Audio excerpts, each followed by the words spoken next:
the actual election analysis that everybody has been waiting for, the Oscars election. We got the official nominations yesterday, and there is absolute outrage that Barbie, the major, blockbuster, event of the last year, one of the biggest movies in a long time with some original script, although we'll get to that in terms of discussion around IP and more. While it did get a lot of Academy Award nominations, Greta Gerwig, the director, and Margot Robbie, who was both producer and really kind of like the person who got the movie off the ground as well as the lead actress, did not receive nominations. But they did get a lot of others, and let's put that up there on the screen.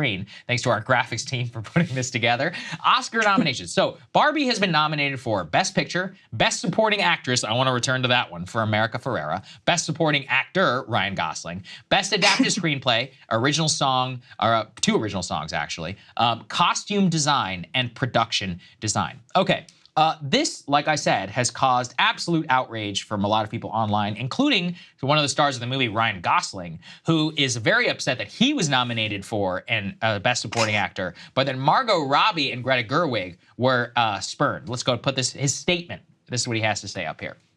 It says, I am extremely honored to be nominated by my colleagues along such remarkable artists, etc., but there is no Ken without Barbie. There is no Barbie movie without Greta Gerwig or Margot Robbie, the 2 people most responsible for this history-making, globally celebrated film. No recognition would be possible for anyone on the film without their talent, their grit, and their genius. To say that I am disappointed that they are not nominated in their respective categories would be an understatement. Against all the odds, with nothing but a couple of soulless, scantily clad, and thankfully crotchless dolls, they made us laugh, they broke our hearts, they pushed the culture, and they made history. Their work should be recognized along with the other very deserving nominees. Man, it's almost like he's talking about the freaking Nobel Prize or something, like whatever, not the Oscars. Emily, I desperately wanted to talk about this with you. This is being described as a feminist snub. It's a major snub of Greta Gerwig, and they're like, oh my gosh, what if a man is the only person to actually win the only person to actually win an Oscar out of the Barbie movie? Some people have said that would be objectively hilarious, but I'm curious for your take. And then Ryan and I will give ours. Well, thank you for letting the ladies go first. Yes, the lady go first. This is very gentlemanly of your chivalry, not dead. But so there's a lot to make of this, and I'm glad that we're talking about it because, as you know, I think Saagar and I are probably on the same page about all of the virtues or the lack of virtues of contemporary feminism, and even so, I actually really enjoyed the Barbie movie. I wrote a piece about it for the Federalist saying that it was in a way reminiscent, and I don't think intentionally. I think this was probably its biggest flaw. It was reminiscent of the sort of Camille Paglia take on sex and gender, this sort of biological essentialism. Men and women are different, and that's what most of the jokes in Barbie are going for. Now, that said, that's a really low bar for good culture, is recognizing the differences between men and women and making jokes about it. So I think the script was a little incoherent. But I thought Greta Gerwig did a good job. I think she did a Best Director level job. And I thought Margot Robbie was fantastic. So I don't want to steal your point, but we very much agree. It's not so much no woman was nominated because America Ferrera got the supporting nod. It really should have been Margot Robbie. And I think Greta Gerwig deserved to be up there. They had her for costume. Well, they have Barbie for costume, production, and Best Picture. So there's a lot of Greta Gerwig, obviously, that goes into all of those things. In a way, she's very much nominated, just not in the director category. And I actually think that's what Barbie was great at. I thought the design, aesthetically, it actually was really innovative and interesting, even if the script didn't match that level of quality. And even if, and this is a good way to toss it back to you, Saagar, some of the acting and some of the writing, and I'm specifically talking about the part written for America Ferrera, is absolutely insufferable in Barbie. Right, and that is where I'm getting really annoyed here, because people are like, oh, it was a snub, you know, all the women are I'm like, guys, America Ferrera got nominated. The scandal is that America Ferrera is the worst part of the movie. Ryan, you and I were talking about this. She's the one who gives the annoying speech about how difficult it is to be a mom or whatever, and everyone, it's just like the most eye-rolling part. I was in the most liberal of all theaters, and even there, people were like, come on, man. Like, went a little long. There were some really funny points in that speech, but It was a little bit. I had a good time. I enjoyed the movie. And I think largely it was because it was a social experience and I was around a lot of other people who were having people were dressed up and people were laughing. It's kind of like going to the Taylor Swift movie. Is it a good movie? Obviously no. But, when you see like 9-year-olds like having the time of their lives, you cannot help but imbibe like some of that joy right onto yourself. So I think that was part of my experience. As a movie, like let's be real. You liked the movie because it was about Ken. Yeah, that's right. Exactly. I liked it because it was about using TRT in order to get the best physique possible. But my point He's is just looking right that, into the sun every morning in Barbie Land. yeah. So actually, Ken is living the health lifestyle that I want to live. But let's belie all of that, and let's just actually think about this. First of all, what people misunderstand about the categories is that for Best Picture, all members of the Academy get to vote on Best Picture. For the director category, it's all the directors who are in the Academy. It's not everybody else. So it's not a surprise then that they elevate like auteur movies, like genuine cinema. And if we're gonna put it on that category, and this is the other thing, Barbie made $1.4 billion. It's not like you don't need the best director stamp, Greta Gerwig, you're fine.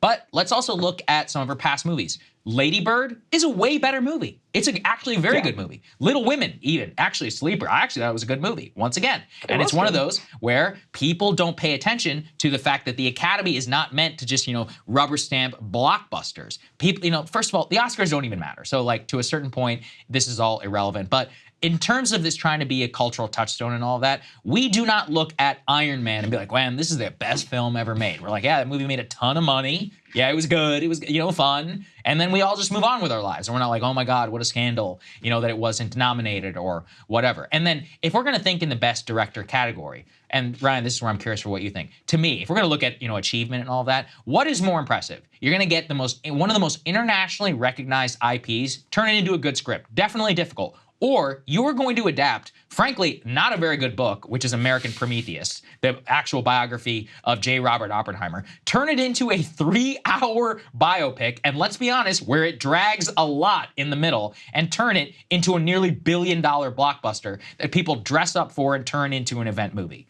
That's also historically important. That is a 10 times more impressive achievement to me. Barbie would have been a hit even if it was bad. It just happened to be good.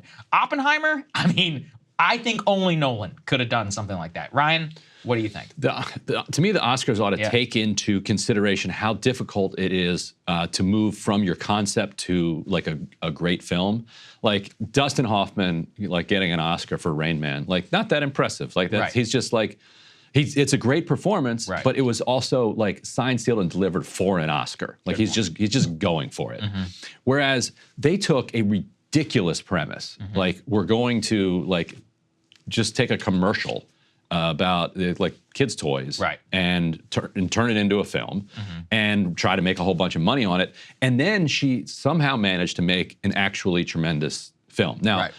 So I think that she got snubbed because of the giant gap between those two things. But what if she gets Best Picture? Best Picture is still an achievement, guys. Good for her. Margot Robbie is a freaking producer on the movie. So is Greta Gerwig. By the way, the movie made $1.4 billion. Yeah, she'll be These people are going to be just fine. But one reason I'm okay with her getting snubbed, though, is because she really flopped the landing with this like reification of neoliberalism at the very end with this you are Knuff. Oh, like nobody's Knuff. You need community. You need socialization. You need friends. You need family, like you need loved ones around you. Nobody is enough. And the idea that you would try to tell a whole bunch of kids that they don't need anything other than themselves, I thought was just a like horrific message at the end. So my politics say, you know what, she can go ahead and suffer and not get the best director thing. And then let's push the red button. Ken is Ryan Gosling does deliver the most range of acting in the movie. I mean, yeah, he's the best supporting character, but he's the one who's like events are happening to him, and then he is the one most profoundly changed by his interaction with the real world, coming back, and then him, versus Barbie, the Barbies fight back. By the way, spoiler alert for all of this for everybody who has not yet seen the film, but it's been several months, so I don't feel bad about it. And then, they reach the equilibrium or whatever. Margot Robbie is like the vehicle through which Ken has this like deeply emotional journey and all the other Kens within it. Sure, she definitely delivers a great performance and it's fun, like don't get me wrong. But that's why if you were to think just purely in terms of acting chops, not in terms of culture and all that, I think Gosling definitely did do a better job as an actor actor, or at least brought more to the role. That doesn't belie the production. The fact that Margot Robbie, I think she called Greta Gerwig. She's the one who got this script greenlit. She, helped with all of that, and that's why she'll share in that Oscar, right, for the script. She will share, in that Oscar for Best Picture and all that. So anyway, what do you think, Emily?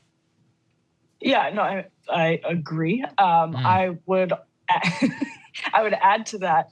It's not just that Ryan Gosling, it's that the role, this is to the point Ryan was making about Rain Man, the role for Ryan Gosling was always going to be harder for him. Like, it was just the way the script was written, the way that it turned out, it's just, that was a harder role to play, and he did a great job. So while I think Margot Robbie did a great job, I just think Gosling did a great job in a harder role. And on top of that, I was thinking as we were talking how funny it must have been when the Academy got the nominations back and looked at this and was like, holy shit. Right. They were like, oh no. Like again, like this stuff is engineered to a point, but it's still voted on. And you just imagine them getting this back and looking at the Barbie nominations and realizing it was just Gosling for, that's actually, and Gerwig got snubbed. Yeah. Okay, you want to know the real scandal? Is that Maestro got nominated for Best Picture. What the hell are we doing here? All right, like that movie is a travesty. It's what happens when somebody gets way too famous, Bradley Cooper, and then people start writing way too big checks, and we're all just like, oh my gosh, what an auteur film. That's a garbage. Good example of a kind of movie that's just made for Oscars. No, literally, yeah. I mean, I think it was made for that, and also for Bradley Cooper's ego. And we're like, hey man, can you do like Silver Linings Playbook again? Just like something that was actually good and hasn't been for a long time. All right, so I think this brings our discussion on the whole Oscars, brouhaha to a close. It will not stop. Can we imagine, like, the acceptance speeches are going to be so insufferable. If Ryan Gosling already wins, cringing. The amount of like, Greta, this run is really yours, or some grandstanding and all that. If this is what happens before, just imagine the night of. You don't think he's going to win?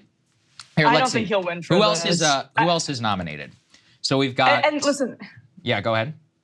Well, the Gerwig stuff is interesting in the extent that the Academy has also been trying to bring those like quality blockbusters back in. So like maybe not nominating like the dumbest Marvel movie or whatever, but also, I mean, there are some good Marvel movies. Obviously, like Black Panther was competitive at the Oscars, but they're saying we were swinging way too far in the direction. Like, remember when they gave the artist Best Picture? When someone reminded me yesterday when Trump went berserk because Parasite won.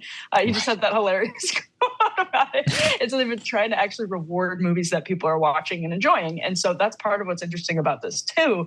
At the same time, Gosling's up against a lot of good performances this year, and I don't think he's quite going to cut it. I could be wrong.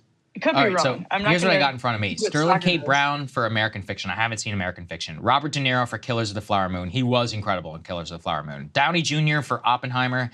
That's tough. I thought he gave a good performance, but honestly, I thought his entire arc of the film is bad. So it's like, yeah, but that part of the script for me drags tremendously. We've got But they're going to love Oppenheimer this year.